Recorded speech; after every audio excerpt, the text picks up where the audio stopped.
परीक्षा में, और मेरे राहुल सर ये तो सबसे मतलब हद से ज़्यादा योगदान बोला जाए तो इनका है। उम्मीद क्या थी?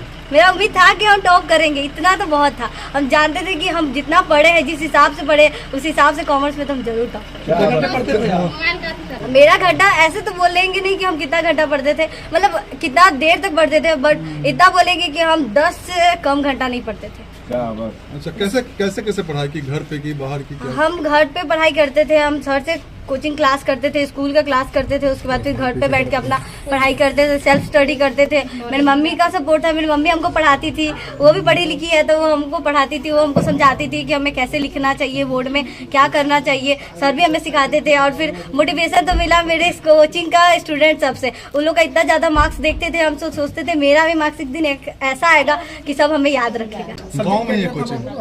मेरा सब्जेक्ट, मेरा 5 सब्जेक्ट था और एक एक्स्ट्रा था। मेरा अकाउंट सब्जेक्ट था, और मेरा EPS एंटरप्रेन्योरशिप था, मेरा इकोनॉमिक्स था, और मेरा हिंदी इंग्लिश था, और ये था मेरा एक्स्ट्रा EPS था। कितना नंबर? क्या बनना चाहती है आप? हम बनना तो सब कुछ बहुत कुछ जाता है, बट फाइनेंशियल प्रॉब्लम के हिसाब से सब बनता है।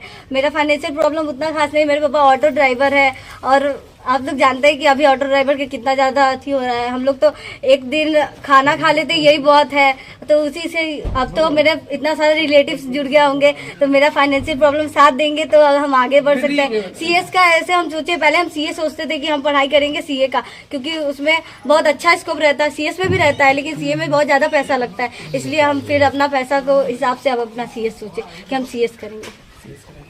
CS का CS निकालेंगे। पढ़ाई गांव से ही हुई है या कहीं बाहर से? नहीं, हम गांव से ही पढ़ाई करते थे। हम बोले ना, हम जाते थे भारतीय कंप्यूटर क्लास जंदार रोड जाते थे पढ़ने, स्कूल जाते थे, हम हाजीपुर जमनी लाल जाते थे, वहाँ पढ़ाई करते थे, और उसके बाद घर पे सेल्फ स्टडी करते थे। माता पिता सबको जानता है कि माता पिता अगर सहयोग ना करे तो बच्चा कहीं जा ही नहीं सकता हो। माता पिता ही हमें वहाँ जाने के लिए, मेरी माँ मेरे साथ गई सर के कोचिंग, वहाँ पे वो हमें सर के पास ले गई, बोली क्या, सर को बोली कि सर इसको ऐसा पढ़ाइए कि ये एक दिन टॉप कर जाए। तो फिर मम्मी पापा थे, पापा हमको कमाते थे, वो बोलते हम क्या कर सकते हैं, हम सिर्फ कमा के दे सकते हैं। तो मेरा काम था पढ़ाई करना, उनको बताना कि हम आपके कमाई से हम कितना कुछ कर सकते हैं। तो मेरे पापा जो करना चाहते हैं, मेरे पापा का योगदान, मेरे पापा का सबका जैसा योगदान रहता है वैसा मेरा है और मेरे पापा का है। और मम्मी का तो घर का, मम्मी रहती है तो दोस्त की तरह रहती है। मेरी मम्मी मेरा सारा बात सुनती थी, हम जो भी बोलते थे वो हर बात को कैप्चर करती थी और मेरे साथ एकदम फ्रेंडली रहती थी। हर किसी की मम्मी होती है जो मतलब बच्चे के साथ उस तरीके से बात नहीं करता है, बिहेव नहीं करता है, उसको अलग रख दिया जाता है। लेकिन मेरी मम्मी ऐसी नहीं थी,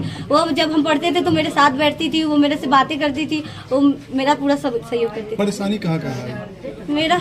किस चीज़ का परेशानी? हाँ, पढ़ाई के दौरान या यहाँ तक पहुँचने में आर्थिक फाइनेंशियल प्रॉब्लम होता था हमें, मतलब सर को फीस देने में कभी कभी हमें प्रॉब्लम होता था। तो हम एक दिन सर को बोले कि सर हमें थोड़ा सा फाइनेंशियल प्रॉब्लम होता है। सर बोले कि एक काम करो, तो मेरे यहाँ पे काम कर लो, 1 घंटा का हम सर का काम कर लेते थे और उसी में 500 रुपये मतलब डायरी मेंटेन कर, सर ना कंप्यूटर क्लास भी सिखाते हैं तो उन्हीं का डायरी मेंटेन करते थे हम, और 1 घंटा एक्स्ट्रा काम करके और हम 500 कमाते थे और उसी से हम कोचिंग। मेरा 500 रुपये ही फीस था कोचिंग का, इतना कम फीस में इतना अच्छा पढ़ाई हो गया। नाम बता दो। मेरा नाम रोशनी कुमारी है। रोशनी। पिताजी का नाम? मेरे पिता का नाम सुधीर कुमार है।